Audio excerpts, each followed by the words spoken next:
Cultural fascist আখ্যা দেওয়া হয়েছে। তাদের ছবি ঝুলিয়ে তাদেরকে জুতা নিক্ষেপ করা হয়েছে, যার মধ্যে আপনিও একজন। 32 নম্বর মেরামত করতে চাইলে, বঙ্গবন্ধুকে শ্রদ্ধা জানানোর কথা বললে ফারুকী কিন্তু ফ্যাসিস্ট না। এবং বহুবার আসিফ নজরুল 15ই আগস্টে এবং বিভিন্ন সময়ে বঙ্গবন্ধু শেখ মুজিবুর রহমানকে স্মরণ করেছেন, তার বই সম্পর্কে ভূয়সী প্রশংসা করেছেন। তিনিও কিন্তু ফ্যাসিস্ট না। ফারুকীর স্ত্রী তিশা একটাকা নিয়ে অভিনয় করেছেন, বিগত প্রধানমন্ত্রীর সাথে মেট্রো রেলে ভ্রমণ করেছেন এবং আওয়ামী লীগের নির্বাচনী প্রচারণায় ভিডিও দিয়ে অংশ নিয়েছেন। তিনিও কিন্তু ফ্যাসিস্ট না। ফ্যাসিস্ট কেন আমি? এই গণমাধ্যমগুলিকে লাইসেন্স দিয়েছেন বিগত ফ্যাসিস্ট সরকার। এরা যে পাগল ছাগল দিয়ে দেশ চালাচ্ছিলেন, এতে তো তার প্রমাণ, তাই না? সারাদিন বসে বসে প্রশ্ন করতো তারা, প্রশ্ন না তেল নিয়ে আসতো না? তেলের সাগরে ডুবে থাকতেন না তারা? তো যারা এরকম তেল দিয়েছে তারা এরকম আবারও তেল দিয়েছে। আগে দিয়েছিল সরিষার তেল থেকে শুরু করে অলিভ অয়েল, এখন দিচ্ছে অকটেন পেট্রোল, একই তো ঘটনা, তেলই দিচ্ছে। আগে দিয়েছিল মালিশ, এখন জ্বালিয়ে দিচ্ছে। এটা আওয়ামী লীগকে প্রশ্ন করেন। আওয়ামী লীগ যে গাধার শাসন তৈরি করেছিল, আওয়ামী লীগ যে মেধাহীনতার শাসন তৈরি করেছিল, এই প্রশ্ন আওয়ামী লীগের করেন। আওয়ামী লীগের এগুলো একদম প্রাপ্য।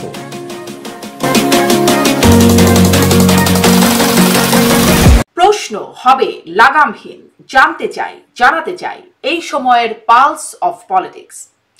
শুধু দূতাবাস থেকে ছবি নামানো নয়, সরানো হচ্ছে রাষ্ট্রপতিকেও। শোনা যাচ্ছে 1-11 পদধ্বনি, ভেঙে যাচ্ছে অন্তর্বর্তীকালীন সরকার, গঠিত হবে তত্ত্বাবধায়ক সরকার, যার প্রধান হবেন ডক্টর মোহাম্মদ ইউনূস। এমন নানা গুঞ্জনে সয়লা বাজার। এগুলো কি শুধুই গুঞ্জন, নাকি আসলেই কিছু ঘটছে পর্দার আড়ালে? অন্যদিকে 15ই আগস্ট বঙ্গবন্ধুর প্রয়াণ দিবসে শ্রদ্ধা জানানোয় সাংবাদিক, অভিনেতা, অভিনেত্রী থেকে শুরু করে বিশিষ্ট গণমাধ্যম ব্যক্তিত্বদের কালচারাল ফ্যাসিস্ট আখ্যা দিয়ে তাদের ছবিতে জুতা মারা হয়েছে। এনসিপি নেতা হাসনাত আব্দুল্লাহ বলেছেন, হুমকি আর টাকা দিয়ে কেনা সেলিব্রিটিদের শোক আমি ইনকার করলাম। এনসিপির আরেক নেতা নাসিরউদ্দিন পাটোয়ারি এক আলোচনায় বলেছেন, সেনাবাহিনীর ঘিলু নাই। এমন আরো বিষয় নিয়ে বিশ্লেষণে স্বপ্নধারা নিবেদিত পালস অফ পলিটিক্সে আমার আজকের অতিথি কালচারাল ফ্যাসিস্ট ট্যাগ পাওয়া গণমাধ্যম ব্যক্তিত্ব ডাক্তার আব্দুল নূর তুষার।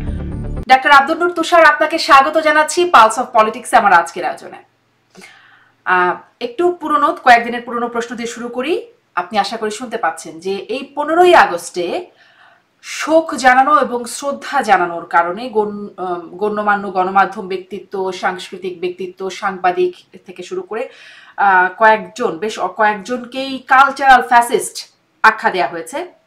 তাদের ছবি ঝুলিয়ে তাদেরকে জুতা নিক্ষেপ করা হয়েছে, যার মধ্যে আপনিও একজন।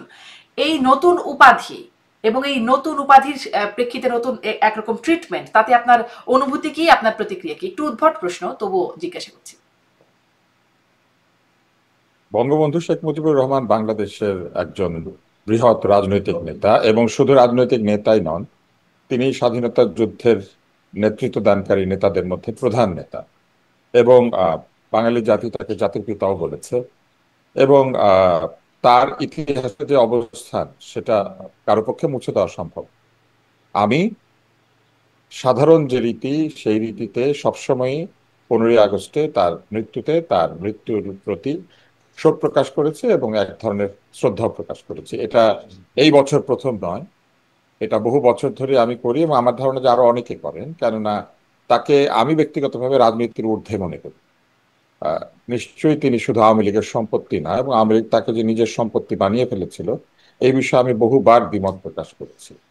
গত বছর 24 সালে গণ অভ্যুত্থানের পর, আপনার নিশ্চয়ই মনে আছে 5ই আগস্ট গণ অভ্যুত্থান হয়েছে, আমি কিন্তু তখনও 15ই আগস্টের ছবি সহ তার মৃত্যুতে শোক প্রকাশ করেছি। ফলে তখন আমি কালচারাল ফ্যাসিস্ট হলাম না। এই বছর কেন কালচারাল ফ্যাসিস্ট হলাম, এর পেছনে একটি গূঢ় কারণ আছে এবং ব্যাখ্যা আছে।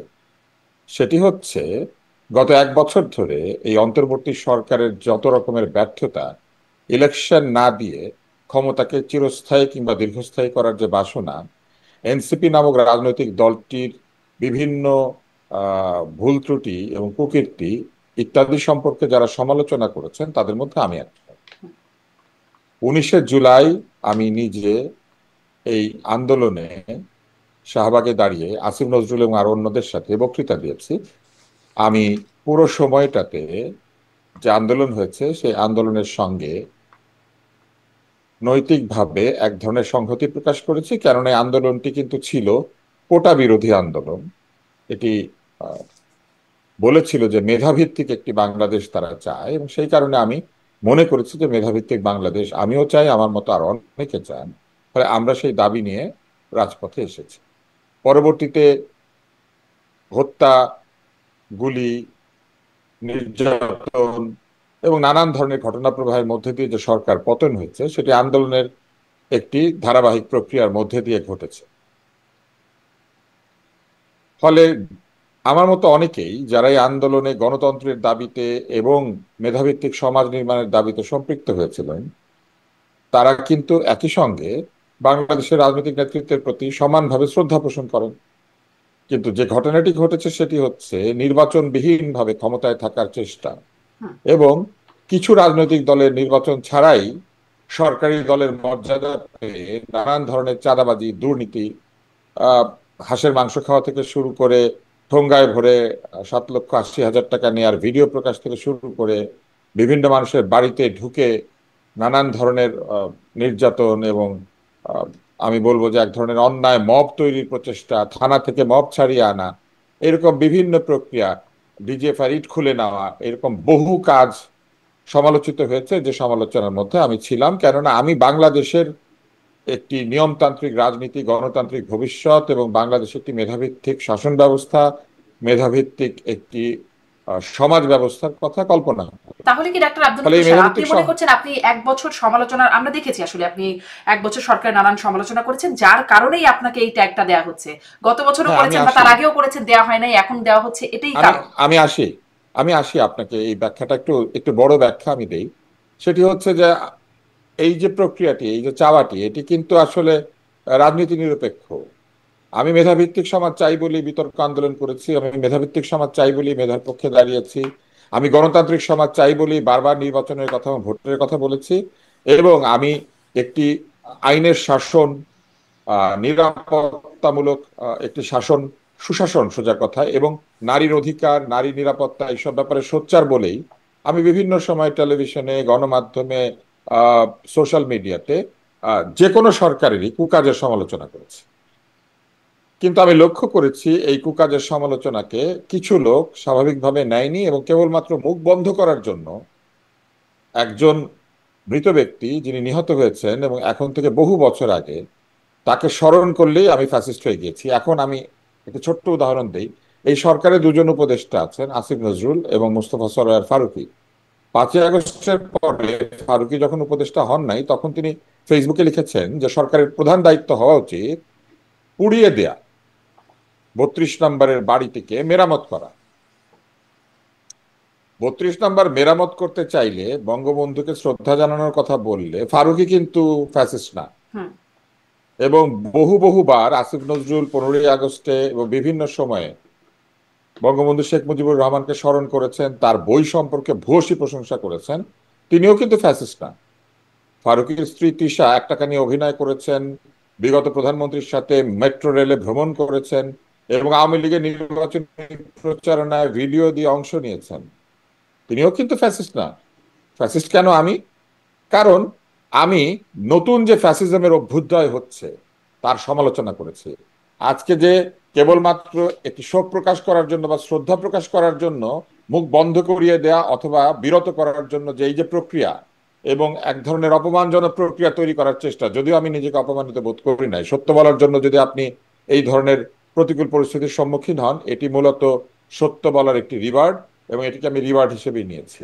কিন্তু এই যে প্রক্রিয়াটি যে এটা একটা মুখ বন্ধ করার প্রচেষ্টাই বটে, অপমান করার। অবশ্যই অবশ্যই কিন্তু বাকি যারা মানে আরো অনেকেই আছেন, আপনি দেখেন সাকিব খান ওখানে ছিলেন, হ্যাঁ ছিলেন, এরা তাণ্ডব দেখে গড়াগড়ি খেয়ে সাকিব খানকে ফ্যাসিস্ট বলে দিয়েছে। কেন বলে দিয়েছে? শুধুমাত্র একটা শোক বা স্মরণের জন্য। এই জন্যই আমি প্রশ্ন করছি আব্দুল নূর তুষার, এই জন্যই আমি প্রশ্নটা একটু করি যে আপনি এই এক বছর ধরে ফ্যাসিস্ট মানে নতুন সমালোচনা, নতুন নতুন সরকারের নানান সমালোচনা করছেন, এই মুখ বন্ধ করার একটা প্রচেষ্টা, কিন্তু তারা তো আসলে 1 বছর ধরে সমালোচনা করছেন না।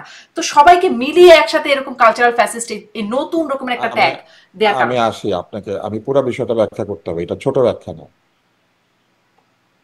বহু বছর ধরে আমি বা আমার মতো আর অনেকেই বিভিন্ন সরকারের সমালোচনা করি, শুধু একটি হুম, সরকারের না, বিগত সরকারের অন্যতম প্রধান সমালোচক আমি ছিলাম এবং একাধিকবার বিভিন্ন জায়গাতে আমি সমালোচনা করেছি, কেননা যে জায়গায় সমালোচনা করা দরকার সেটা করতেই হবে। অন্তর্বর্তী সরকার এসেছে নির্বাচন দিয়ে গণতান্ত্রিক ব্যবস্থা পুনরুদ্ধার করার জন্য। অন্তর্বর্তী সরকার নতুন দল তৈরি করে সেই দলকে কোলে নিয়ে পেলে পুষে বড় করার জন্য আসেন নাই। ফলে আমরা সমালোচনা করেছি। আমরা বিভিন্ন জায়গায় আহ, সরকারি পদ পদবি দখল করে রাজনৈতিক দলগুলি যে নিজেদের লোকজনকে পুনর্বাসন করছে এবং মেধার ভিত্তিতে নয়, মূলত দলীয় ভিত্তিতে, তাহলে পুরনো দলীয়করণকে অব্যাহত রাখা হয়েছে, এটা সমালোচনা করেছি। এবং এইসব সমালোচনার সঙ্গে আমরা চাঁদাবাজির সমালোচনা করেছি। এই যে চাঁদাবাজি, অর্থাগম, ক্ষমতার অপব্যবহার, এই বিষয়গুলি তারা আমাদের কারণে করতে গিয়ে বিভিন্ন জায়গাতে এই কথাগুলি উঠেছে, যে কারণেই এই মুখ বন্ধ করার জন্য এই কাজটি করা হয়েছে, একটি অজুহাত তৈরি করা হয়েছে। সরাসরি একজন দুজন বা তিনজনের মুখ বন্ধ করার জন্য তার এটা করা যাবে না। হুম, সেই কারণে একটা অজুহাত তৈরি করা হয়েছে 15ই আগস্ট। কেননা যদি এই ফ্যাসিস্টই হতাম, তাহলে গত বছর 15ই আগস্ট আপনি বুঝবেন, কিন্তু 5ই আগস্ট সরকারের পতন হয়েছে, আমি স্টেটাস দিয়েছি এবং আরো অনেকেই দিয়েছেন যারা এবার ফ্যাসিস্ট হিসেবে বলা হয়েছে তাদেরকে, তাদেরকে কিন্তু গত বছর ফ্যাসিস্ট বলা হয়নি। আরো একটা মজার ব্যাপার বলি, আরশ খানকে ফ্যাসিস্ট বলা হয়েছে, সুনেরা কামালকে ফ্যাসিস্ট বলা হয়েছে, শ্রাবণ্য তৌহিদাকে ফ্যাসিস্ট বলা হয়েছে। মাবরুর রশিদ বান্নান নামে একজন চিত্র পরিচালক আছেন যিনি ফ্যাসিজমের বিরুদ্ধে নাটক তৈরি করেছেন, লাঞ্চ। এই লাঞ্চের নায়ক হচ্ছে আরশ খান। এই গুম খুনের বিরুদ্ধে তৈরি করা হয়েছে নাটক, সেখানে নায়ক হচ্ছে আরশ খান। আরশ খানকে এই আহ, অন্তর্বর্তী সরকার টেলিভিশনের প্রিভিউ কমিটিতে নিয়োগ দিয়েছিল একজন আন্দোলনকারী হিসেবে। হুম। ফলে তাদেরকেও তারা ফ্যাসিস্ট বলে দিয়েছে। সোজা বাংলায় কথা আচ্ছা, হচ্ছে, কে বললো, মানে কালচারাল তারা ফ্যাসিস্ট মূলত টার্মটা কে বের করলো, সেটা কি আপনি খোঁজ খবর নিয়ে জানেন? না, জানতে আমার চেয়েছি। এত জানার দরকার নেই, এটা কোথা থেকে হয়েছে আমি জানি, কিন্তু এই সব লোকদের নামও আমি মুখে উচ্চারণ করতে চাই না। এরা ঘৃণ্য কীট। এরা এরা কীটাণু কীট, ঘৃণ্য। এরা এরা হচ্ছে পেরিপ্ল্যানেট আমেরিকানা, মানে সোজা কথায় হচ্ছে বাংলাদেশে প্রচলিত সর্বাধিক প্রাপ্ত তেলাপোকা। এইসব তেলাপোকাদের নাম আমি উচ্চারণ করতে চাই না, কিন্তু আমি ফিরে আসি আমার ওই ব্যাখ্যায়। এরা দেখেন, এই সুনেরা কিংবা এই সাকিব খান কিংবা আহ শাহেদ আলমের মতো ব্যক্তি যারা পুরোপুরি সময় আহ এই ফ্যাসিস্টের বিরুদ্ধে কথা বলেছেন, এদেরকেও এখানে ট্যাগিং করেছে শুধুমাত্র একটি নাম স্মরণ করার কারণে। তার মানে হচ্ছে যে পক্ষ এটি করেছে তারা মূলত একটি নামকে ভয় পাচ্ছে। এবং একটি নামকে আপনি যদি শোকেও স্মরণ করেন, শ্রদ্ধাতেও স্মরণ করেন, তবু তাদের মনে হচ্ছে এই নাম স্মরণ করলেই ফ্যাসিস্ট ফিরে আসবে। এই নামের এত শক্তি, এই নামের এত জনপ্রিয়তা, এই নামের এত ক্ষমতাই যদি থাকে, তাহলে তাদের তো আসলে এই নামকে শ্রদ্ধা জানানো উচিত। এটা হচ্ছে একটা। আর এই নাম উচ্চারণ করা যদি অপরাধ হয়ে থাকে, তাহলে এই জুতার তালিকায় ফারুকী এবং আসিফ নজরুলকে রাখা উচিত।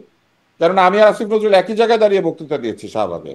তাহলে আসিফ নজরুলও বঙ্গবন্ধুকে বহুবার স্মরণ করেছেন, তাহলে তাকেও জুতা মারা উচিত, তাই না? ফারুকীকেও জুতা মারা উচিত, তারাও তো বলেছে 32 নম্বর মেরামত করতে হবে। হুম, আর আরেকজনের কথা তো নাই বললাম, একটাকে নিয়ে মুজিব অভিনয় করেছে, তাহলেও সে, তার নামও জুতার তালিকায় থাকা উচিত। এবং এরকম আরো অনেকে আছেন, তাদের নাম জুতার তালিকায় থাকা উচিত। হুম, জি। বঙ্গবন্ধুর ছবি পিছনে রেখে, বঙ্গবন্ধুর ছবি পিছনে রেখে একটার পর একটা স্ট্যাটাস দিয়েছেন প্রেস সচিব, প্রেসার সচিব শফিক। হুম, এইরকম তো আমাদের করতে হয় নাই, তার তো করতে হয়েছে। এবং কখন? নির্বাচনের সময়। নির্বাচন দেখতে উনি বের হয়েছেন। জি, জি। আমি দেখছিলাম আরো একটা অভিযোগ, যা এটি আপনারা টাকার বিনিময়ে করেছেন। আপনি অবশ্য আপনার ফেসবুকে আমি ও, দেখছিলাম এটি বিষয়টা আপনি অস্বীকার করেছেন। অনেকেই বলছেন না, আমি সামাজিক অস্বীকার। যোগাযোগ মাধ্যম ভরে গেছে। আমি অন্যতম নেতা, এখন সময়ের সাথে সাথে গুরুত্বপূর্ণ ব্যক্তিত্বে পরিণত হয়েছেন হাসনান আব্দুল্লাহ। তিনি লিখছেন, হুমকি আর টাকা দিয়ে কেনা সেলিব্রিটিদের শোক আমি ইনকার করলাম। একটু বলবেন যে আপনি বলেছেন শোনেন, আপনার পেশাটা শোনেন, আপনি ইনকার কি স্পষ্ট জিনিস? করেছেন। আমি একটু প্রশ্নটা ইনকার হচ্ছে কি এটা, বাংলা ভাষায়? ইনকার কি জিনিস আপনি আমার একটু বুঝান। ইনকার কি বাংলা এখন ভাষায়? এরকম কোথায় অনেক ইনকার শব্দ ব্যবহার আসছে। হয়? হ্যাঁ, বহুত শব্দ ব্যবহার হচ্ছে, খামোশ, ইনকার। হ্যাঁ, তো ইনকার কি জিনিস? আমি ওর এই পুরা জিনিস ইনকার করলাম, ও প্রমাণ করুক টাকা নিয়েছি। আচ্ছা, কিন্তু টাকা নেওয়ার এবং আপনি এবং আপনি আরো এটা আরো বলছেন বিষয় যে আছে, আপনি শোনেন আপনারা শোনেন। আপনি কোনো টাকা নেন নাই, কিন্তু এটা কি কোনো সমন্বয় হয়েছে? এটা কি না কোনো, না, আমি তো আপনি বলি না হয় নাই, এর মধ্যে শোনেন, নাই, কিন্তু শারমিন না। আপনি তো খোঁজ খবর রাখেন, এটা কি কোনো সমন্বিত প্রয়াস ছিল শারমিন, যে সেলিব্রিটিরা সবাই মিলে একসাথে এরকম শোক বা শ্রদ্ধা জানাবেন? এটা কি কোনো সমন্বিত উদ্যোগ, কোথাও থেকে সমন্বয় করা শারমিন, হয়েছে, এমন ছিল? আপনি আমার বলতে দেন। টাকার প্রসঙ্গে এনেছেন, আমি বলে দিই টাকার প্রসঙ্গটা। টাকা দিয়ে আমাদেরকে কিনতে হইলে সেই পরিমাণ টাকার মালিক বাংলাদেশ তো দূরের কথা, পৃথিবীতে নাই। এটা আসতে বলে, টাকা দিয়ে যারা বিক্রি হয় ওদের মাথায় টাকা টাকা খেলে। আমরা দেখতে পাচ্ছি না টাকার বিনিময়ে কে কোথায় কি বিক্রি হচ্ছে আর কি হচ্ছে? চাঁদাবাজি কারা করছে আমরা দেখতে পাচ্ছি না? চাঁদাবাজদেরকে কারা ছাড়িয়ে নিয়ে আসছে তাদেরকে দেখতে পাচ্ছি না আমরা। কারা ঠাকুর দাদার পরদাদার রেখে যাওয়ার টাকা দিয়ে 135টা গাড়ি ভাড়া করে আমরা দেখতে পাচ্ছি না। কারা 10.5 লাখ টাকার পাঞ্জাবি বানিয়েছে আমরা দেখতে পাচ্ছি না। আমরা জানি না কারা 1 বছর আগে রিক্সা চড়ার পয়সা ছিল না, এখন প্যাডোতে ঘুরে বেড়াচ্ছে, আমরা দেখতে পাচ্ছি না। টাকা দিয়ে যারা বিক্রি হয় তারা এরকম টাকার কথা প্রথমে ভাবে, যার মনে যা ফাল দিয়ে উঠে তা। তো আমি ইনকার শব্দটা তো উচ্চারণই করি না, আমি বুঝতে পারি না ইনকার মানে কি। হ্যাঁ, কিন্তু যাই হোক কিছু একটা হবে হয়তো। কিন্তু টাকার বিনিময়ে বিক্রি হয়েছে শাকিব খান, এটা কেউ বিশ্বাস করবে? মাথায় অন্তত কিছু ঘিলু আশা করেছিলাম। তাহলে কি কোনো আমি তো হুমকি, দেখি কারণ হাসনাত আব্দুল্লাহ বলছেন হুমকি আর টাকা দিয়ে কেনা, হুমকি আছে কে কোনো? হুমকি দিয়েছে? হুমকি কে দিবে? মানে কারা হুমকি দিবে? হুমকি তো দিচ্ছে মব মব ভায়োলেটাররা। হুমকি তো এরা দিচ্ছে, হুম। জুতা নিয়ে যারা দাঁড়িয়েছে এরা তো হুমকি দাতা। এরা মানুষের মুখ বন্ধ করতে চাচ্ছে। কে হুমকি দিবে আমাদেরকে? কিন্তু আপনি এটা বলছেন আপনি কোনো হুমকি কোনো টাকা কিছুই আপনি পান নাই, আরে কিন্তু আমাকে কিন্তু আমাকে যে আপনি আপনি কি এই এটা প্রশ্নটা বলতে পারেন করছেন কোনো আমি সমন্বয় কি অপমানিত বোধ হয়েছে করছি। আব্দুল নূর? এটা কি আপনি জানেন? আপনি যে আমাকে এই প্রশ্নটা করছেন আমি অপমানিত বোধ করছি। 42 বছর ধরে আমি মিডিয়াতে কাজ করি এবং তারও আগে থেকে আমি সংস্কৃতি জগতের সাথে জড়িত। আমি একটা ছোট্টবেলা থেকে এই সংস্কৃতি জগতের লোকজনের সাথে উঠা বসা করি। টাকা দিয়ে আমাকে কেনা যায় কিনা এটা যে কোনো লোককে জিজ্ঞেস করলে হবে। হুম। এ- এটা জানে, বাংলাদেশের মানুষজন জানে। টাকা দিয়ে যদি আমি বিক্রি হইতাম তাহলে এইসব ফৈনিদের কাছে বিক্রি হবো কেন? আমি এর চেয়ে বড় লোকদের কাছে বিক্রি হতাম। আমি কি বিক্রি হওয়ার জিনিস নাকি, নাকি আমরা বিক্রি হওয়ার জিনিস? তারা মনে করে এই যাদের নাম তারা এখানে দিয়েছে তারা কেউ টাকার বিনিময়ে বিক্রি হয়। কত টাকা? টাকার পরিমাণ বলুন।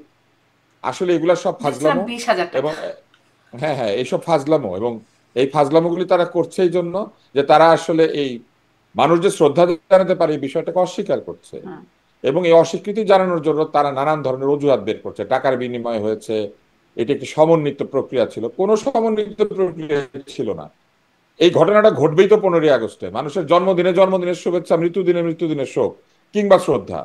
এটা তো ঘটবেই 15ই আগস্টে, এটা তো একই সময়ই হবে, 24 ঘন্টার মধ্যেই হবে, তাই না? 15ই আগস্টে তো সেটাই ঘটেছে। এখানে আবার সমন্বিত প্রক্রিয়া কি আছে? বরং জুতা বিষয়ক যে কাণ্ডটা হয়েছে এটা সমন্বিত হয়েছে। একই পোস্টার, একই ছবি, একই ডিজাইন। এবং যারা এটা করেছে তাদের মধ্যে একজনকে আমি দেখেছি, সে আমি যখন শুভেচ্ছা অনুষ্ঠান করতাম তখন রংপুর মেডিকেল কলেজ থেকে এসে শুভেচ্ছা সামনে এসে প্রায় পায়ে ধরার মতো অবস্থা করতো যে তাকে যেন একটু কুইজে অংশ নিতে দেই। কুইজে আমি অনেক দামি দামি পুরস্কার দিতাম এবং সেই পুরস্কার নিয়ে সে 2 একবার বাড়িতেও গেছে। এবং সেই ছেলে এই 3-4 মাস আগেও 5 মাস আগেও আমাকে দেখে চেয়ার থেকে দাঁড়িয়ে গিয়ে বস বস কেমন আছেন বস এগুলা করেছে। এই যে অকৃতজ্ঞতা, এই যে মুনাফিকি, এই মুনাফিকি হচ্ছে এদের স্বভাব। একটা মুনাফিককে তো আমি একদম ব্যক্তিগতভাবে চিনেছি, আর বাকিরা যারা তাদেরকে আমি চিনেছি কারা এটা করিয়েছেন। এদের অধিকাংশের স্বভাব হচ্ছে মুনাফিকি। এরা বিশ্বাসঘাতক শুধু না, এরা মুনাফিক। হুম। এরা আমাদের সামনে এসে বন্ধু সেজে গুরু সম্বোধন করে, ভাই সম্বোধন করে, সম্মান শ্রদ্ধা দেখায়, তারপরে এই কাজগুলো করে। জি। আহ, জি, আমি এবং একটু এবং আরো বলি ফ্যাসিস্টের সময় যে এই কাজটা করেছে, সে বিভিন্ন স্পোর্টস অনুষ্ঠানে গিয়ে কমেন্ট্রি করেছে। সাবের হোসেন চৌধুরীর পায়ে প্রায় পড়ে থাকতো, আপনি যাতে কার ক্রিকেট কথা বোর্ডের বলছেন? বিভিন্ন কাজের মধ্যে আছে এক ডাক্তার। নাম বলতে কি সমস্যা? নাম বলতে সমস্যা? দরকার নেই, নাম ওই যে বললে আমি চাকরি বলেছি। থাকবে না, এখন তো আর না সেই সময় না। তেলাপোকা, না তেলাপোকার নাম হয় না। আপনারা খুঁজেন, আপনাদের কাজ কি, আপনারা খুঁজেন। আচ্ছা, আপনি তেলাপোকার নাম দেই না আমি। তেলাপোকা বলে তাদেরকে সম্বোধন করছেন, নাম বলতে হ্যাঁ, চাইছেন এগুলো না। তেলাপোকা। এটা আমাকে একজন মেয়র, প্রয়াত মেয়র আনিসুল্লাহ বলেছিলেন যে এইসব মানুষকে মানুষ ভাববে না, এরা তেলাপোকা। আচ্ছা, আমি ওই হাসনাত আব্দুল্লাহ সেই পোস্টটি দেখছিলাম, সেখানে তিনি বলছেন যে টাকার কাছে বিক্রি হচ্ছেন। তিনি একটা জায়গায় লিখছেন এরা আগস্টেও খুনি হাসিনার হয়ে শোক করেছে, আমরা এদের লাল কার্ড দেখাইছিলাম, এরা আজকেও টাকার কাছে বিক্রি হয়ে খুনি মুজিবের পক্ষ নিল, আসেন আজকেও আমরা এদের লাল কার্ড দেখাই। তারপরে ওই যে একটা কি যেন একটা শব্দ লেখে সিডিআই, আমি অত ভালো বুঝি না, কিন্তু গালিগালাজি হবে হ্যাঁ নিঃসন্দেহে হ্যাঁ, কিছু। এটা খুনি গালিগালাজ। হাসিনার হ্যাঁ সেই হ্যাঁ। সিডিআই, আওয়ামী লীগের কালচারাল ফ্যাসিজম, একই শব্দ বাংলাদেশের জনগণের পক্ষে না দাঁড়িয়ে মুজিবের জন্য শোক করা সেলিব্রিটিদেরকেও ওই একই শব্দ তিনি লিখছেন আর কি। হ্যাঁ হ্যাঁ, সিডিআই। অবশ্যই তো তাই তো। অবশ্যই আমি তো এই জন্যই 2টা উপদেষ্টার নাম বলেছি। উনি যে জি। স্ট্যাটাসে দিয়েছেন না ওই না, স্ট্যাটাস যিনি ওই দুই লিখছেন উপদেষ্টার জন্য আপনি দুটো সমভাবে উপদেষ্টার প্রযোজ্য। কথা বলছেন, দুজন উপদেষ্টার কথা বলছেন, কিন্তু যিনি লিখছেন তিনি নিজেও তো শেখ মুজিবুর রহমানের জন্মদিনে তার জন্য বিশেষ সংখ্যা লিখেছেন, মানে পত্রিকায় দেখেছি যে তার হয়ে তিনি শুভেচ্ছা জানাচ্ছেন, তিনি মুনাফিকের অনেক মনে থাকে বঙ্গবন্ধু নাকি? বন্দনা করছেন, মুনাফিক সার্জিস আলম মুনাফিকের তো এটা আবেগী মুনাফিকি। কণ্ঠে কথা বলছেন। তো তাদের জন্য কি সিডিআই শব্দটা প্রযোজ্য হয়ে যায় নাকি? মুনাফিকের কি নিজের মুনাফিকের কথা মনে থাকে নাকি? মুনাফিকরা তো মুনাফিকই। ওরা যেগুলা করেছে ভুলে গেছে, অথবা নেশার ঘরে করেছিল বা ঘুমের ঘরে করেছিল। I don't know. বাট যে শব্দ যে গালি তারা ব্যবহার করেছে এই গালি তাহলে তাদের জন্য প্রযোজ্য, নিজেদের জন্য তাই, উপদেষ্টা যে যারা আচ্ছা, স্মরণ করেছেন তার তাদের মানে জন্য তাই। খুনি হাসিনা আওয়ামী লীগের কালচারাল ফ্যাসিজম এবং তাদের নিজেদের জন্য সেই একই শব্দ প্রযোজ্য। আমি একটু এটি আপনার কাছে জানতে চাই, একটা অভিযোগ আপনাদের যারা শোক শ্রদ্ধা জানিয়েছেন 15 আগস্টে তাদের বিরুদ্ধে দিচ্ছে যে আপনারা তো মাওলানা ভাসানী থেকে শুরু করে চার নেতা, এরকম মুক্তিযুদ্ধ বা বাংলাদেশ সৃষ্টির পেছনে আরো অনেকের ভূমিকা আছে, তাদেরকে স্মরণ করেন না, শুধু শেখ মুজিবুর রহমানকে স্মরণ করেন। এই ও জানে কেমনে, ও জানে কেমনে আমরা স্মরণ করি না? সবকিছু ফেসবুকে স্মরণ করি আমরা, আমরা যেটা আমাদের যা ইচ্ছা সেটা আমরা স্মরণ করি। এটা তো স্বাধীনতার যুগ, এই স্বাধীনতায় যার যাকে স্মরণ করতে ইচ্ছা করবে সে তাকে করবে। ও যদি কাউকে স্মরণ করতে চায় করুক না, ও জিন্নাকে স্মরণ করুক, ইয়াহিয়াকে স্মরণ করুক, কেউ না করেছে? কেউ তো না করে নাই। ভুট্টোরে স্মরণ করুক, করে 47 তো, থেকে গত বছর কি কি দেখছিলাম, জানি, এবারও হয়েছে হ্যাঁ মনে হয়, হ্যাঁ। জিন্নার মৃত্যু না দিবস না, করুক জন্মদিবস না। পালন করা হচ্ছে। কেউ কি তাদেরকে না করেছে? কেউ তাদেরকে এরকম কুৎসিত ভাষা আক্রমণ করেছে? অন্তত আমরা তো করি নাই, আমি তো করি নাই। ওর স্বাধীনতা আছে, ও যারে খুশি স্মরণ করবে। আমার স্বাধীনতা, আমি যাকে খুশি স্মরণ করবো। ওর ওর এই বলার অধিকার আছে নাকি আমি কাকে স্মরণ করবো আর কাকে করবো না? ওরা বাক স্বাধীনতার কথা বলে, গণতান্ত্রিকতার কথা বলে। ওরা না বলেছে যে ওরা বাংলাদেশের মানুষকে কথা বলার স্বাধীনতা দিবে? তো কথা বলার স্বাধীনতার মধ্যে এটা কথা না। ওদের মনের মতো লোককে স্মরণ করতে হবে আর ওদের মনের মতো লোককে গালি দিতে হবে? ওরা কি তাহলে মা বাপ তারাও তো নাকি মানে কথা আমাদের? বলছে, তারাও গালি দিচ্ছে, তারাও হচ্ছে জুতা মারছে, এটি তাদের স্বাধীনতার মধ্যে পড়ে নাকি? হ্যাঁ, ওরা সাথে অবশ্যই স্বাধীনতা, তারা করেছে সেটা। মানুষ বিচার করবে যে কোন স্বাধীনতা অন্যায় আর কোন স্বাধীনতা ন্যায়। ওরা তো ভোটে যাইতে চায় না, ভোটে তারা বের হয়ে যাবে কোনটা স্বাধীনতা আর কোনটা পরাধীনতা। ভোট তো এই জন্য চায় না। মানে এটি হচ্ছে ওরা ওরা আমরা বা ওরা তারা এরকম করে কথা হচ্ছে। কিন্তু আমি একটু গণমাধ্যমের ভূমিকা, আমি নিজেও গণমাধ্যমে কাজ করা মানুষ, কিন্তু না, ওরা এটা গণমাধ্যম হবে। আমি তো আপনাকে বলেছি যে এগুলার নামই উচ্চারণ করতে চাই না। একটু ওদের নাম বাদ দিয়ে এবার একটু গণমাধ্যমের ভূমিকার কথা আসি, বা সাংবাদিকতার জায়গাটা একটু আপনার কাছ থেকে শুনি। আপনি গণমাধ্যমে দীর্ঘদিন কাজ করেছেন। সেই 75-এর 15 আগস্টের পরে যদি পত্র পত্রিকাগুলো ঘাটা হয়, 15 আগস্টের সকালের পত্রিকাগুলোতেও বঙ্গবন্ধু বন্দনা, বঙ্গবন্ধু ঢাকা বিশ্ববিদ্যালয়ে যাচ্ছেন সেই নিয়ে পত্রিকায় খবর ছাপা হচ্ছে। কিন্তু 16 আগস্টে পুরো উল্টে গেছে সেই চিত্রটি। সেটা নিয়ে কিছুদিন মানে আওয়ামী লীগ শাসন আমলে দেখেছি, সেটা নিয়েও প্রতিবেদন এসেছিল, সেটাই দেখছিলাম আমরা নতুন করে যে পরের দিন থেকেই পুরো চিত্রপটটা বদলে গেছে। বঙ্গবন্ধু একদম ইতিহাসের খলনায়ক, যেন এটি খুব প্রত্যাশিত ছিল 15 আগস্টটা, এরকম একটা বিষয় দেখানো হয়েছে। আবার এখনো ঠিক মাঝখানে কিছুদিন এত বঙ্গবন্ধু, মানে 15 আগস্ট হলে তো আর কোনো খবরই পড়া যেত না, পুরো খবর জুড়ে শুধু বঙ্গবন্ধুই মোটামুটি থাকতো, একরকম বিরক্তও হয়ে যেতাম একটা সময়। কিন্তু এখন আবার উল্টো, বঙ্গবন্ধু তো কোথাও নাই, পারলে গণমাধ্যম একদম মূল ধারার গণমাধ্যমে বঙ্গবন্ধু কোথাও নেই, পারলে সমালোচনা আছে কিছু।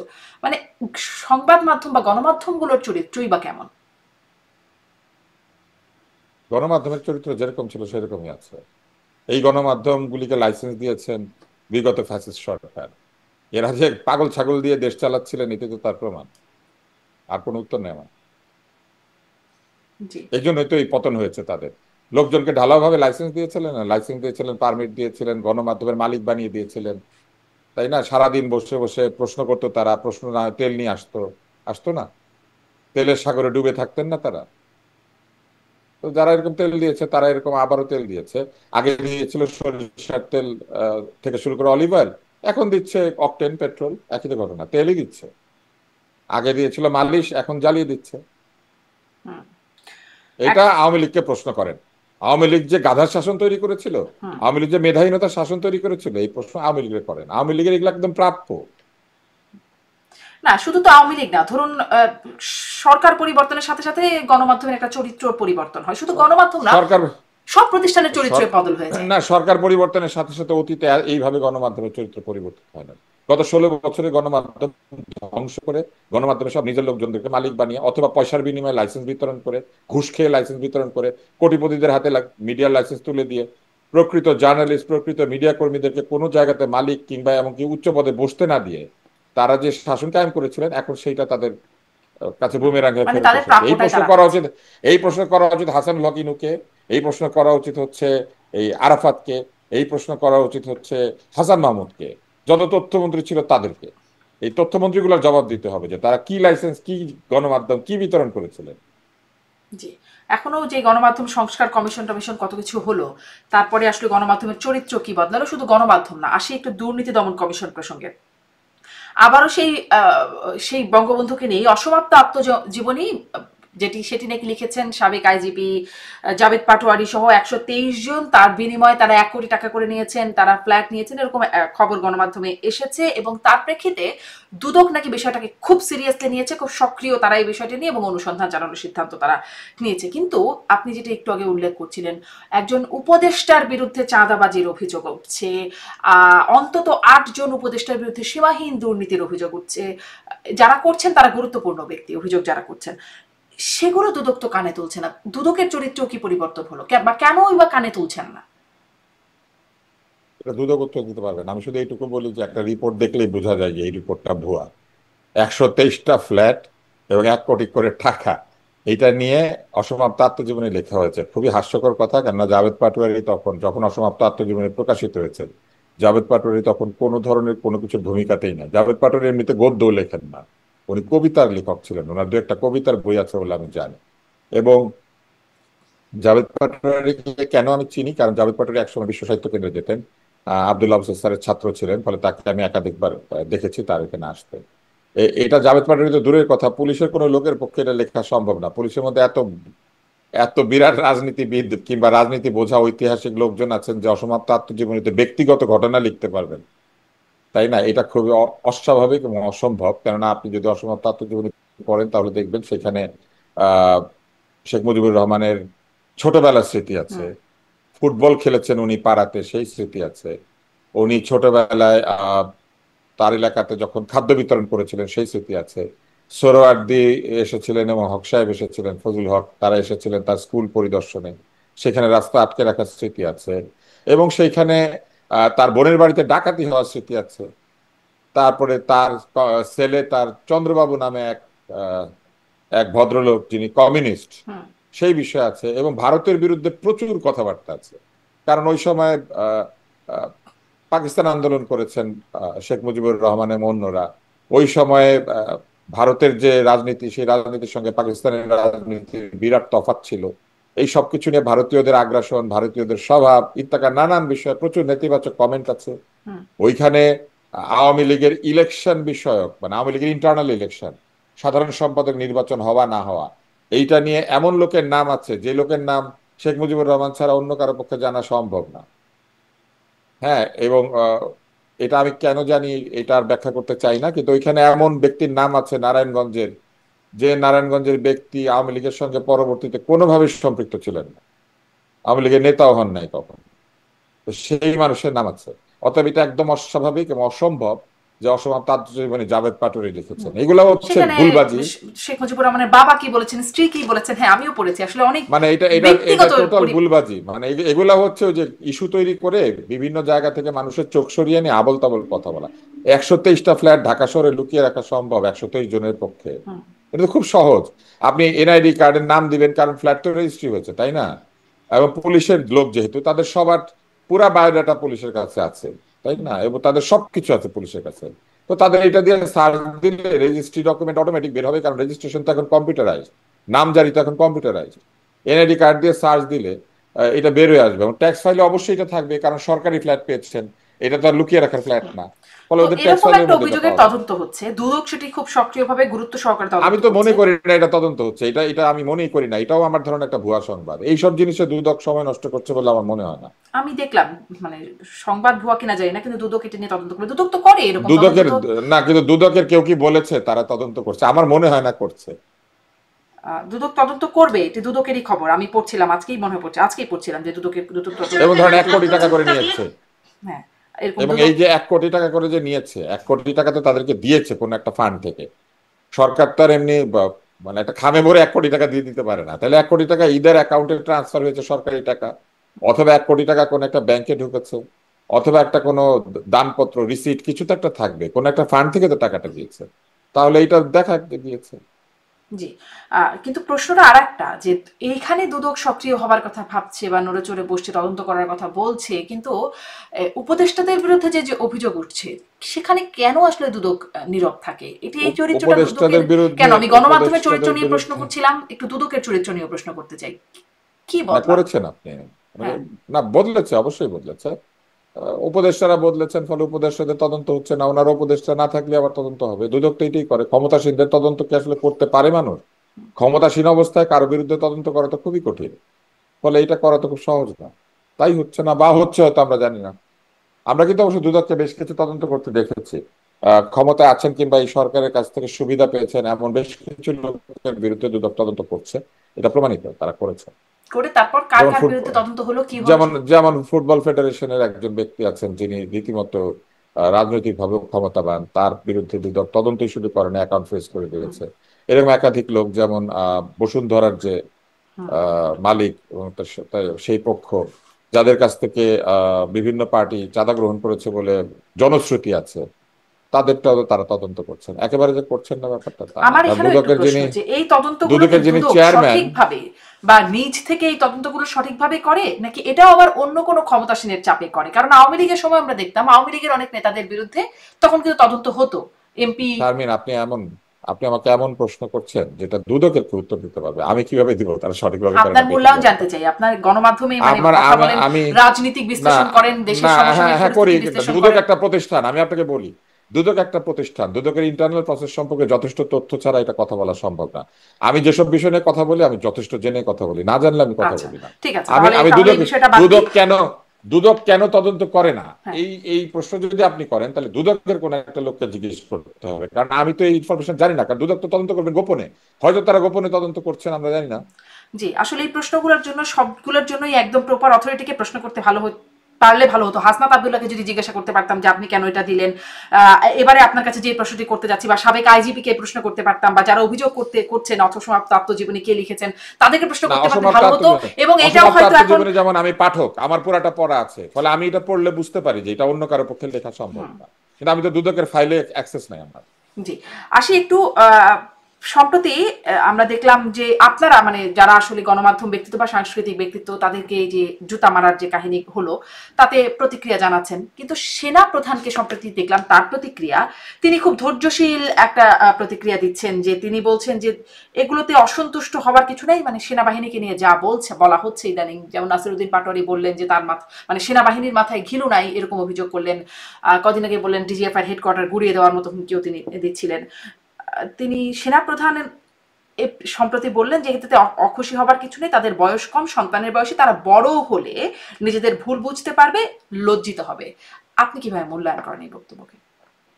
সেনাপ্রধান খুবই ধৈর্যশীল মানুষ, উনি এর আগেও প্রচুর ধৈর্য দেখিয়েছেন। আমি দেখলাম যে উনি এত বেশি ধৈর্যশীল মানুষ আসলে বাংলাদেশে খুবই কম। আমি ওনাকে প্রশংসাই করতে চাই। কিন্তু উনি যে কথাটা বলেছেন সেই কথার প্রেক্ষিতে আমার নিজের কাছে একটা ভয় জেগেছে, বা একটা শঙ্কা, আমি বলবো ভয় শব্দটা আমার ভালো লাগে না, একটা শঙ্কা আশঙ্কা জেগেছে। সেটি হচ্ছে যে ধরেন এরা তো বোঝে না বলে উল্টাপাল্টা কথা বলে, বড় হলে বুঝবে, কিন্তু এই অবুঝগুলি রাজনৈতিক দল বানিয়ে দেশ শাসন করতে চাইছে। এবং এই অবুঝগুলি রাজনৈতিক দল বানিয়ে দেশ শাসন করবে যারা কিনা এটা বুঝে না কোথায় কি বলা দরকার আর বলা দরকার না। ফলে এই কথা সত্য বলে মেনে নিচ্ছি, যে এরা অবুঝ, এরা কিছু বুঝে না, বড় হইলে বুঝবে। তাহলে এই অবুঝগুলি যে রাজনৈতিক দল বানিয়েছে এবং অবুঝগুলি ভোট চায়, তাহলে বড় হইলে এদেরকে ভোট দেওয়া ভালো হবে, ছোট অবস্থায় ভোট না দেওয়াই ভালো। বড় হলে ভোট দিবেন, ছোট অবস্থায় ভোট দেওয়া দরকার নাই। আচ্ছা। না, অবুঝ তো এখনো অবুঝ, বুঝে না কোন জায়গায় ইট খোলা যায় আর কোন জায়গায় ইট মাথায় নিয়ে নিয়ে যাইতে হয়, হ্যাঁ, কোন জায়গায় ইট মাথার তলে দিয়ে ঘুমাইতে হয়, এগুলো বুঝতে পারে না তারা। কিন্তু অন্য জিনিস বুঝে, বুঝছেন, যেমন এরা কিন্তু বুঝে যে প্রাডো গাড়িতে কোন দিক দিয়ে উঠতে হয়, আবার এপিসিতে কোন দিক দিয়ে ঘুরতে হয়। ওই ইনকার বলছে না, এই জন্য ঘুষতে বললাম, নিশ্চয়ই বুঝতে পেরেছেন। ঘুষা মানে কি জানেন তো? তো ঘুষে ইয়েছে, ওই এপিসিতে ঘুষে গেছিল, তো এপিসিতে ঘুষতে জানে, তারপরে প্রাডো গাড়ি নিয়ে মিছিল করতে জানে, 10.5 লাখ টাকার পাঞ্জাবি বানাইতে জানে, তারপরে হাঁসের মাংস ওয়েস্টিন দুইটাই জানে। তো এগুলা সব জানে, শুধু এটা জানে না যে কোথায় গিয়ে ইট খুলতে গেলে আহ, মানে 206টা হাড় খুলে যেতে পারে, এইটা খালি বুঝে না, অবুঝ। তো যেহেতু এরা অবুঝ, তা অবুঝদের যখন ভোট চাইতে আসবে আমি বলবো যে জনগণকে এই কথাটা মনে রাখতে, যে এরা অবুঝ, এরা বড় হইলে পরে বুঝবে, তো বড় হইলে এদেরকে ভোট দিয়ে, জি। বড় হইলে এদেরকে নিবন্ধন দেওয়া উচিত। এই অবুঝগুলা নিবন্ধন চেয়েছে, মার্কাও চেয়েছে, তো এই অবুঝগুলাকে মার্কা নিবন্ধন দেওয়া যায় কি না এটাও কিন্তু চিন্তা করা উচিত। স্পষ্ট। আমি আরো নানান রকম কথা আছে শোনা যাচ্ছে, সেটি হচ্ছে যে এই যে কদিন আগে আলোচনা হলো বিদেশি দূতাবাসগুলো থেকে, মানে দূতাবাসগুলো থেকে রাষ্ট্রপতির ছবি নামিয়ে নেওয়া, সেটি মৌখিক নির্দেশনায় হয়েছে। এই আলোচনা শুধুমাত্র ছবি নামানো হচ্ছে নাকি রাষ্ট্রপতিকে সরানো হচ্ছে, এই গুঞ্জনটি উঠলো। এর মধ্যে আবার কেউ কেউ শুনলাম ১-১১ মাহফুজ আলম থেকে শুরু করে তাদের সহযোদ্ধা নাহিদ ইসলামের মুখেও ১-১১ কথা শুনলাম। ১-১১ পদধ্বনি আগে বিএনপি শুনতে পেত, এখন তারা শুনতে পাচ্ছে। আবার এরকম গুঞ্জনও বাজারে শোনা যাচ্ছে যে তত্ত্বাবধায়ক সরকার গঠিত হবে, এই অন্তর্বর্তী সরকার ভেঙে যাবে, তত্ত্বাবধায়ক সরকার গঠিত হবে, যেটির প্রধান হবেন ডক্টর মোহাম্মদ ইউনূস। আসলে কি এগুলো শুধু শোনা যাচ্ছে, মানে কথা? আপনার কি মনে হয় এগুলো কি কথা, নাকি এগুলোর পেছনে আসলে কিছু ঘটছেও? দেশে যখন গণতন্ত্র থাকে না, দেশে যখন শাসনের নামে নানান ধরনের দুঃশাসনের চেহারা দেখা যায়, মানুষ যখন কনফিউজ থাকে তখন এরকম হয়। আপনার বয়স কত ছিল আমি জানি না, ৭৫ সালে, কিন্তু ৭৫ সালে আমি মোটামুটি বোঝার মতো বয়সে ছিলাম। তো সেই সময় ৭৫-এর 15ই আগস্টের পর থেকে নভেম্বর মাসের যে 7 তারিখ এই পর্যন্ত বাংলাদেশের যে একটা অদ্ভুত অবস্থা ছিল, এখনকার বাংলাদেশ প্রায় তার কাছাকাছি অবস্থায় আছে। ক্ষমতার কেন্দ্র কোথায় মানুষ বুঝতে পারছে না। এবং দেয়ালের ছবি নামানোর আদেশ কে দিলেন এটা কেউ জানে না। বলা হচ্ছে মৌখিক নির্দেশের প্রেক্ষিতে। সরকারি আদেশ মৌখিকভাবে দেওয়া যায় কিনা এটা নিয়ে কিন্তু অবশ্যই প্রশ্ন আছে। কেননা দেয়ালে যে ছবি ঝুলানো হয়েছিল এটা কিন্তু মৌখিক নির্দেশে না, এটা সরকারি নিয়ম হিসেবে ঝুলানো হয়েছিল। তো নিয়মের ছবি নামিয়ে ফেলা যায়, এবং দূতাবাস থেকে নামানো হয়েছে, অন্য জায়গা থেকে কিন্তু আবার নামে নাই। বাংলাদেশের বিভিন্ন জায়গাতে কিন্তু এই ছবি আছে এখনো। ফলে দূতাবাস থেকে ছবি নামিয়ে নেওয়ার মৌখিক নির্দেশ যিনি দিয়েছেন তাকে জিজ্ঞেস করা দরকার যে আপনি মৌখিক নির্দেশ যে দিলেন, সরকারি নির্দেশ এভাবে মৌখিকভাবে দেওয়া যায় টেলিফোনে কিংবা অন্য কোনো ভাবে? তো মৌখিক নির্দেশের প্রেক্ষিতে কোনো কিছু মেনে ফেলা যায় কিনা, এটা যদি ঠিক হয়ে থাকে তাহলে তো মৌখিক নির্দেশের প্রেক্ষিতে লোকে এখন দাবি করবে গুলি চালিয়েছিল মৌখিক নির্দেশে, তারপরে একজনের নাম বলে দিবে মৌখিক নির্দেশে চালিয়েছিল। তো ঘটনা তো এরকমই আসলে, মৌখিক নির্দেশে সরকারি গুলি না সরকারি চালালেও কোনো প্রেস নির্দেশ সচিবের নির্দেশনা অনুযায়ী গ্রেপ্তার করা হচ্ছে বা তারা তৎপরতা চালাচ্ছে, পুলিশ তেমনটা না। বলেছে। মৌখিক নির্দেশ দিয়ে সরকার যদি চলতে শুরু করে তাহলে যার মুখ যত বড় তার নির্দেশ তত বড় হবে। তো এইটাই তো হচ্ছে মাৎসর না, এটাই তো হচ্ছে failure of governance, failure of administration, তাই না? এটা তো একেবারে, যদি নামাতেই হয় নির্দেশ দিয়ে নামানো উচিত ছিল, চিঠি দিয়ে, মৌখিকভাবে কেন? আর এটা নামাতে হলো কেন? এছাড়া আপনি যে গুজবের কথা বলছেন, অমুক হবে প্রধান তমুক হবে প্রধান, এগুলো সবই তো গুজব, এগুলোর তো কোনো ভিত্তি নাই, কোনো আইনগত ভিত্তিও নাই, কোনো তথ্যগত ভিত্তিও নাই। এবং আপনি নিশ্চয়ই আরো নাম শুনেছেন, শুধু একটা নাম না, আরো নাম শুনেছেন যে কেউ একজন প্রেসিডেন্ট হয়ে যেতে পারে, কেউ একজন অমুক হইতে পারে তমুক হইতে পারে। বহু মানুষ মনে মনে রাত্রেবেলা ঘুমাতে যায় যে আগামীকাল সেগুলো হবে, এই কথা চিন্তা করে। এইটাই তো হচ্ছে বাংলাদেশের ব্যর্থতা। যে বাংলাদেশের ব্যর্থতা হচ্ছে যে ওই যে এপিজে আব্দুল কালাম একটা সুন্দর কথা নাকি বলেছিলেন, লোকে বলে, যদিও আমি এটা খুবই বিরোধী, যে সেই স্বপ্ন হচ্ছে স্বপ্ন যেটা আপনি জেগে থেকে দেখেন। তো ওই যে ওই অদ্ভুত স্বপ্ন আর কি লোকে এখন জেগে জেগে দেখতে শুরু করেছে, রাতে ঘুমায় না আসলে, মানে ঘুমাতে যায় কিন্তু ওই জেগে থাকা স্বপ্ন দেখতে থাকে যে আগামীকাল সকালেই তিনি কোনো চেয়ারে বসে যাচ্ছেন।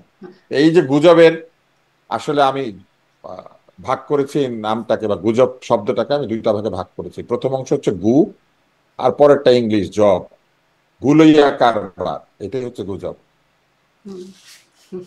গুজবের সন্ধি বিচ্ছেদ করলেন আপনি, ব্যাখ্যা দিলেন। আমি একটু এই মানে স্পষ্টতার অভাব, তো এই জন্যই হয়তো এই গুজবগুলো এত ছড়াতে মানে থাকে। এটাই তো হবে, আপনি যখন সঠিকভাবে দেশ পরিচালনা করবেন না তখন তো লোকে গু লইয়া কারবার করিবে, তাই না? আপনি তো সুগন্ধি কিছু উৎপাদন করছেন না, আপনি গু উৎপাদন করছেন, লোকে গু লইয়া কারবার করিতেছে।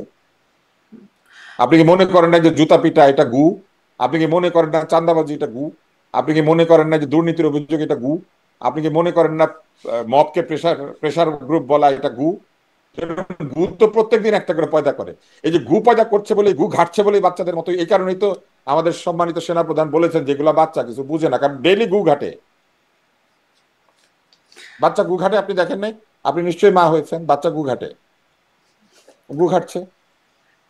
এই এখনকার গু লইয়া বাচ্চারা ঘাটাঘাটি ডাইপার হচ্ছে পরে, গু গুজব। ঘাটার খুব সুযোগ পায় না। না, যে ওইটা উন্নত দেশে পড়ে। এরা তো 2 দিন আগে, আপনি তো জানেন, এরা তো প্র্যাডো গাড়িতে চড়ে নাই, এদের হয়তো আগে থেকে গু ঘাটা অভ্যাস, ডায়পার কিনতে পারে নাই। ডাক্তার তুষার, একটু আসি যে নির্বাচন যে স্পষ্টতার অভাবে এত হয়তো গুজব গুঞ্জন এত কিছু ছড়াচ্ছে, সেখানে নির্বাচনের প্রসঙ্গে সেই সেনাপ্রধান যে আগে বলে রেখেছিলেন 18 মাসের যে সময় একটা দিয়ে রেখেছিলেন, সেটার মধ্যেই আমরা সময়টা শেষ পর্যন্ত ঘোষণা হতে দেখছি। ডক্টর ইউনূস বললেন শেষ পর্যন্ত যে ফেব্রুয়ারির প্রথমার্ধে নির্বাচন হবে, সেই অনুযায়ী সবকিছু। কিন্তু তারপরে এনসিপির এক নেতা, অন্যতম নেতা নাসিরউদ্দিন পাটোয়ারি বলছেন ফেব্রুয়ারিতে নির্বাচন হবে না, গণপরিষদ নির্বাচন ছাড়া নির্বাচনে যাবে না, জামাত বলছে 2 কক্ষ উচ্চকক্ষ নিম্নকক্ষে পিআর ছাড়া নির্বাচনে যাবে না। এরকম নানান রকম না যদি তবে কিন্তু অনেক কিছু নির্বাচনের আগে যোগ হয়ে যাচ্ছে। মালয়েশিয়ায় গিয়ে প্রধান উপদেষ্টা আবার বললেন, যেটি আসলে জামাত এনসিপি বলে, যে বিচার এবং সংস্কার ছাড়া নির্বাচন নয়। প্রধান উপদেষ্টা ডক্টর ইউনূস সেখানে বললেন একটি সাক্ষাৎকারে যে বিচার সংস্কার ছাড়া নির্বাচন হলে সে পুরনো ব্যবস্থাতেই ফিরে যেতে হবে। মানে স্পষ্ট হয়েও কি আবার অস্পষ্টতা কোথাও রয়ে যায় নির্বাচন নিয়ে? না না, এটা অত্যন্ত একটি বিতর্কিত বক্তব্য তিনি দিয়েছেন। আপনি যৌক্তিকভাবে চিন্তা করবেন, বিচার এবং সংস্কার না হলে, নির্বাচন হলে মানুষ পুরনো ব্যবস্থা ফেরত যাবে। অথচ তারা ঐকমত্য করিয়েছেন কিন্তু যে যারা নির্বাচিত হবে তারা সংস্কার করবেন, তাই না? সেটাই তো ঐকমত্য কমিশন, যে সংস্কারগুলি তারা সামনের দিকে এগিয়ে নিয়ে যাবেন, তারা সংস্কার একমত হচ্ছেন। তার মানে যে রাজনৈতিক দল নির্বাচিত হবেন, হয়ে সরকার গঠন করবেন, তারা কিন্তু অলরেডি ঐকমত্যে এসেছেন, তারা সংস্কার করবেন। তারপরেও আমাদের প্রধান উপদেষ্টা বলছেন যে না, আগের ব্যবস্থা ফেরত যাবে। তার মানে তিনি রাজনীতিবিদদের উপরে দোষ চাপিয়ে দিলেন যে এরা সবাই ফ্যাসিস্ট, এরা নির্বাচিত হওয়ার পরে আবার ফ্যাসিস্ট হয়ে যাবে। তাই না? ঘটনা তো এটাই। আগের ব্যবস্থা ফেরত যাওয়া মানে কি, যে যদি সংস্কার আর এই বিচার উনি নিজে সম্পন্ন না করে দেয়, তাহলে বাংলাদেশে আর কোনো লোক নাই সংস্কার আর বিচার করতে পারে। উনি একমাত্র ব্যক্তি, তাই না? উনি উনি একক। উনি ছাড়া আর কেউ বিচারও বুঝে না, সংস্কারও বুঝে না। উনি ছাড়া আরো একটা জিনিস লোকে বুঝে না, ক্ষুদ্র ঋণ। এখন এই যে এই তিনটা জিনিস উনি ছাড়া কেউ বুঝে না। এখন এই যে 3-0 আর এই থ্রি থ্রি কন্ডিশন, তো এই 3 কন্ডিশন হচ্ছে একটা সংস্কার, একটা বিচার, আর একটা হচ্ছে ক্ষুদ্র ঋণ। এই তিনটা উনি মোটামুটি ভালো বুঝেন। এখন বিচার আর সংস্কার উনি কইরা শেষ করে যাবেন? উনি তো অমর না, এবং উনি তো এই শাস্তি নাই যে উনি আগামী 10 বছর ধরে এই বিচার করবেন। কিন্তু যতগুলা মামলা হয়েছে এবং যতগুলা মানুষকে বিচার করতে হবে, অন্তত পক্ষে মানে ঝড়ে বেগে বিচার করলে 5 থেকে 6 বছর লাগবে, যদি সঠিকভাবে বিচার হয়। 10 বছর লাগতে পারে। তাহলে 10 বছর নির্বাচন হবে না বাংলাদেশে। আরেকটা হচ্ছে, নির্বাচিত সরকার আসবেন, অথচ তারা সংস্কার আর বিচার করতে পারবেন না। উনি এত মানে জগন্নাথ ভাবা কি ঠিক? ছোট জগন্নাথ ভাবা এই রাজনীতিবিদদের দলটাকে, তারা তো প্রতিশ্রুতি দিয়ে আসছেন যে তারা সংস্কার করবেন, বিচার ব্যবস্থাকে, বিচারকে এগিয়ে নিয়ে যাবেন, ফ্যাসিবাদ বিরোধী যে অবস্থান সেখানে অটল অটল থাকবেন। এই প্রতিশ্রুতির ভিত্তিতে যদি নির্বাচন হয়, তাহলে কি কারণে পুরনো ব্যবস্থা ফেরত আসবে? আচ্ছা, আরো একটা ব্যাপার আছে, বিচার এবং সংস্কার হলো না, পুরনো ব্যবস্থা এবং নতুন ব্যবস্থা হলোই বাকি। না না, বিচার এবং সংস্কার হলো না, এরাই ক্ষমতায় থাকলো। তো এইটা কি একটা অগণতান্ত্রিক শাসন না? এইটা কি এইটা কি একটা অগণতান্ত্রিক এবং স্বৈরতান্ত্রিক শাসন হয়ে যাচ্ছে না, যাদের কোনো জনভিত্তি নাই, কোনো ভোট নাই, কোনো লেজিটিমেসি নাই ইনফ্যাক্ট? কেননা এইভাবে তো দীর্ঘ সময় ধরে ভোট ছাড়া, কোনো কিছু ছাড়া নিজেদের পছন্দ অনুযায়ী সরকার বানিয়ে বসে থাকা তো ঠিক না। এই সরকার তো বহু জায়গাতে নিজেদের পছন্দ অনুযায়ী হয়েছে। কিসের ভিত্তিতে উপদেষ্টারা নির্বাচিত হয়েছেন? কোনো ক্রাইটেরিয়া নাই। প্রথম যে ভাষণ, সেখানে তিনি বলেছিলেন উপদেষ্টারা সম্পদের হিসাব দিবে, তারা তো সম্পদের হিসাব দেয় নাই। 1 কোটি টাকার একটা বাড়ি দুদক খোঁজে, অথচ যারা নিজেরা প্রতিশ্রুতি দিয়েছিল যে তারা তাদের সম্পদের হিসাব দিবে, দেয় নাই তো। হুম, জি, জি। মানে এই জন্য নির্বাচন নিয়ে মানে অনেক কিছুই করবে বা করবে না এটা বলেছিল, কিন্তু পরবর্তীতে দেখা গেছে যা বলেছে তার উল্টাটা হয়েছে। আমারই অনুষ্ঠানে গত পর্বে সম্ভবত একজন প্রবাসী সাংবাদিক, যিনি গণঅভ্যুত্থানের পক্ষে খুব শক্তভাবে কাজ করেছেন, তিনি বলছিলেন, ডক্টর ইউনূসকে বলছিলেন এরশাদের সাথে তুলনা করে, যে তিনি পল্লী বন্ধু থেকে পল্টি বন্ধু হয়েছিলেন, ডক্টর ইউনূস এখন পল্টি বন্ধু হিসেবে তিনি আখ্যায়িত করছিলেন। তো নির্বাচনের ক্ষেত্রে কি কোনো পল্টির মানে সন্দেহ আপনি দেখছেন, মনে করেন যে আছে? পুরনো প্রশ্নটাই আবার একটু নির্বাচনের করলাম। ক্ষেত্রে পল্টি দিলে বিরাট সমস্যা তৈরি হবে, কারণ নির্বাচনে পল্টি দিলে যেটা হবে, সরকার তার কন্ট্রোল আরো হারিয়ে ফেলবে। কেননা যখন দেশে নির্বাচন হবে না, তখন ধীরে ধীরে এই বৃহৎ রাজনৈতিক দলগুলি যার যার ক্ষমতা অনুযায়ী বিভিন্ন জায়গায় সোশ্যালি অ্যান্ড কমিউনিটি ওয়াইজ তারা ক্ষমতা নিয়ে নিবে। এলাকাতে কমিশনার নাই, কিন্তু কোনো একজন লোক কমিশনারের পাওয়ার হোল্ড করবে, কারণ এলাকাতে তার প্রতাপ আছে। এলাকাতে মনে করেন এমপি নাই, কিন্তু কিছু লোক এমপির মতোই প্রতাপ চালাবে, কারণ ওই এলাকায় তার ক্ষমতা আছে। যেটা আমরা দেখতে পাচ্ছি এনসিপি এরই মধ্যে চালাচ্ছে, কারণ তারা নিজেদেরকে বিপ্লবের পক্ষ এবং বিপ্লবের প্রধান দাবি করে, একদম আওয়ামী লীগের মতো স্বভাবে, একদম আওয়ামী লীগের মতো। তারাই বিপ্লবের জনক, তারাই বিপ্লবের সবকিছু, তারা ছাড়া কেউ বিপ্লব বুঝে না, এটার বিপ্লব নামও দিয়েছে তারা। তো এইসব দিয়ে তারা এখন মোটামুটি সরকারি দলের মর্যাদা ভোগ করছে, সব জায়গাতে তদবির করছে, চিঠি দিচ্ছে, তাদের লোকজন বসাচ্ছে, লোকজনকে ধমকাচ্ছে। তো এইগুলো আরো বাড়বে। তো যত নির্বাচন হবে না, ততই দেশ শাসন করা কঠিন হয়ে যাবে। ফলে যদি তারা নির্বাচন না করেন, তা বা নির্বাচন পিছিয়ে দেন, তাহলে যে ঘটনাটা ঘটবে সেটা তাদের জন্য খুব একটা মঙ্গলকর হবে না, অপ্রীতিকর হয়ে যাবে পুরো ব্যাপারটা। আম, সেই যারা আসলে বোঝে না, বড় হলে বুঝবে, তারা বলছেন যে লন্ডনে গিয়ে সিজদা দিয়ে আসছেন ডক্টর ইউনূস, কেবলা বানিয়েছেন সেখানে। এরকম প্রসঙ্গ আপনি শুনেছেন, নাসিরুদ্দিন পাটোয়ারি বলছেন, হাসনাত আব্দুল্লাহ বলছেন। আম, মানে আমি একটু এটা এই সম্পর্কে একটা ছোট্ট মূল্যায়ন, আমি শেষ করবো অনুষ্ঠান, তার আগে এটা নিয়ে একটা ছোট্ট মূল্যায়ন আপনার কাছ থেকে জানতে চাই। এবং এই প্রশ্নটা যেটি বহু জিজ্ঞাসিত, আপনিও শুনেছেন নিশ্চয়ই প্রশ্নটা করতে, যে লন্ডনে থেকে তারেক রহমান এখনো ফিরছেন না কেন? অনেকগুলো বাধা ছিল, মামলা টামলা ছিল, সেগুলো শেষ হলো, মানে এখনো কেন ফিরছেন না, এই বিষয়ে কি আপনার কোনো জানা আছে? আমি জানি না, কিন্তু আমি যেটা ধারণা করতে পারি এটা একটা সঠিক সিদ্ধান্ত। প্রথম বিষয় হচ্ছে উনি যদি এখন ফিরে আসেন তাহলে উনি নিশ্চয়ই ঢাকা শহরে থাকবেন কোথাও, এবং থাকলে পরে বাংলাদেশের লোকজনের যে স্বভাব নিশ্চয়ই আপনি বুঝতে পারছেন। তারা সেই ভবনটিকে ঘিরে যেখানে তিনি থাকেন সারাদিনে এমন ভিড়, এমন যন্ত্রণা, আগের নিয়ম অনুযায়ী বিভিন্ন ধরনের তৈলাক্ত বিষয়াবলী নিয়ে হাজির হবেন এবং এমন একটা অবস্থা তৈরি করবেন যেটা তার জন্য বিব্রতকর এবং এই এই সরকারের জন্য বিব্রতকর হবে।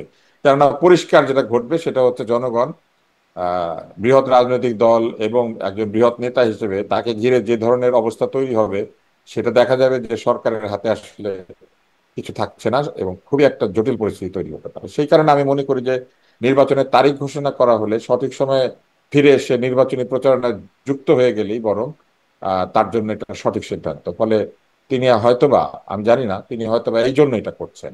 দ্বিতীয় হচ্ছে অবশ্যই বাংলাদেশে এখন যে আইন শৃঙ্খলা পরিস্থিতি এবং সবকিছু মিলিয়ে তাকে নিশ্চিত হয়তো বাংলাদেশে ফিরতে হবে যে তিনি বাংলাদেশে পরিপূর্ণভাবে তিনি নিরাপত্তা পাবেন এবং তিনি সঠিকভাবে তার রাজনৈতিক কর্মকাণ্ড পরিচালনা করতে পারবেন। আর তৃতীয়টা হচ্ছে তার নিশ্চয়ই এই ব্যক্তিগত কারণও নিরাপত্তা নিয়ে থাকতে বিরোধী দলে পারে। থেকে কেউ কেউ কখনো শোনেন, রাজনীতি করেছেন বাংলাদেশে? না, না করেছেন। আপনি যদি ভুলে না গিয়ে থাকেন, আমাদের বিগত প্রধানমন্ত্রী তস্য আত্মীয়রাও এসএসএফ এর নিরাপত্তা পেতেন। তারা সকলের জন্য এসএসএফ এর নিরাপত্তা নিয়ে ফেলেছিলেন প্রায়। ওটা তো ফলে সরকারে থাকা অবস্থায়। না, সরকারি থাকা অবস্থায় না, তারা আইন করেছিলেন, তারা সবসময় এটা পাবেন। পেয়েছিলেন কি? আহ, পেয়েছিলেন সরকার যখন বিরোধী ছাড়া তো, দলে গিয়েছিলেন? না, আইন করার পরে তো আর সরকার থেকে যান নাই ওনারা, ওনারা সরকারই বসেছিল মানে অতীতের 16 কথা বছর বলছি ধরে। আর কি, যে না, বিরোধী না, দলে 16 যারা বছর ধরে, থেকেছেন বা সরকারের বাইরে যারা থেকেছেন, তারা কি আসলে এই না, ষোলো নিরাপত্তা পান? বছর ধরে 16 বছর ধরে ওনারা ক্ষমতায় থাকছে, নিজেদের নিরাপত্তা নিজেরাই দিচ্ছেন, নিজেদের প্লট নিজেরা ইস্যু করছেন, নিজেদেরকে নিজেরাই মেয়র বানিয়েছেন, বংশের লোকজনকে এমপি বানিয়েছেন। অন্যায় তো তারা করেছেন, সেই অন্যায়ের প্রতিফলটি তারা পেয়েছেন। এগুলো না করলে পরে আজকে কি অবস্থা হয় নাকি? তারা এই কাণ্ডগুলি করেছেন এবং এগুলো মানুষজনকে শিখিয়ে দিয়ে গেছেন যে এইভাবেই করে। তো সেভাবেই চলছে। এই এই সার্জিস হাসনাতকে ওনারাই ট্রেনিং দিয়েছেন ছাত্রলীগে ঢুকিয়ে, এবং এই আন্দোলনে আপনি দেখবেন এমনকি শিবিরের লোকজনও তাদের দলের মধ্যে ছিল। ছাত্রলীগ তো কোচিং ক্লাস করিয়েছে। ছাত্রলীগ তো হচ্ছে এই এই এই এই মানে ভণ্ড রাজনীতির কোচিং ক্লাস। তো যাই হোক, আমি ওখানে না যাই, আমি আবার ফেরত আসি। ফলে এই যে নিরাপত্তার অভাবও তিনি বোধ করতে পারেন, আমি কিন্তু তার হয়ে উত্তর দিচ্ছি না, আমি ধারণা করছি। হুম। এবং জি। এই তৃতীয় ধারণা যেটি যে কারণে তিনি না আসতে পারেন সেটি হচ্ছে যে তিনি বহুদিন ধরে ওইখানে থাকেন। আমরা তো জানি না, তার মেয়ের পড়ালেখা থাকতে পারে, তার অন্যান্য বিষয়াবলী থাকতে পারে যেগুলি ক্লোজ করতে হবে ওইখানে, তাই না? এটা তো আমরা জানি না। ফলে আমি আমি জানি না, তবে আমি মনে করি যে এই বিষয়ে আসলে একটা ব্যাখ্যা আপনারা চাইতে পারেন যে তিনি কেন ফিরছেন না, জি, এটা এই যদি তিনি ব্যাখ্যাটা আমি বলেন সময়। প্রায় জিজ্ঞাসা করি, বিএনপি কারোর সাথে কথা হলেই জিজ্ঞাসা করি, কেউ আসলে সুস্পষ্ট ভাবে কোনো ব্যাখ্যা এখন দেন না। ওনারাই জানে না আর আমি জি, তারা আমি বলেন কিভাবে এটি তার বলবো? নিজস্ব ব্যাপার, তিনি কবে ফিরবেন না ফিরবেন এটি তার ব্যাপার, কিন্তু নেতা আসলে কবে ফিরবেন, দলের নেতা, তিনি তাছাড়া দেশ আপনি আরো একটা পরিচালনা জিনিস করেন। নিশ্চয় লক্ষ্য করেছেন, বেগম খালেদা জিয়া কিন্তু আবারও চিকিৎসার জন্য লন্ডনে আহ, আরো হয়তো যাবেন। ফলে এই যে যাতায়াতের সময় তার আসলে তার ওখানে থাকাও তো দরকার, তাই না? So, আমার ধারণা যে অনেক কিছু হয়তো বিবেচনায় নিচ্ছেন। আমি এই ব্যাপারে পুরোপুরি বলতে পারবো না, যে আপনি কিন্তু আমার এইগুলি স্পষ্ট। আমি থাকলে, আমি যদি এই সিটে থাকতাম আমি এগুলো বিবেচনায় নিতাম না। জি। আহ, বিশেষ করে এইখানে আসার পরে যে গুলশান বনানী অঞ্চলে যে তেল হাতে, মানে তেলের শিশি থেকে তেলের ড্রাম হাতে যে নেতা কর্মীদের যাতায়াত শুরু হবে, এটা তো উনি বন্ধ করতে পারবেন।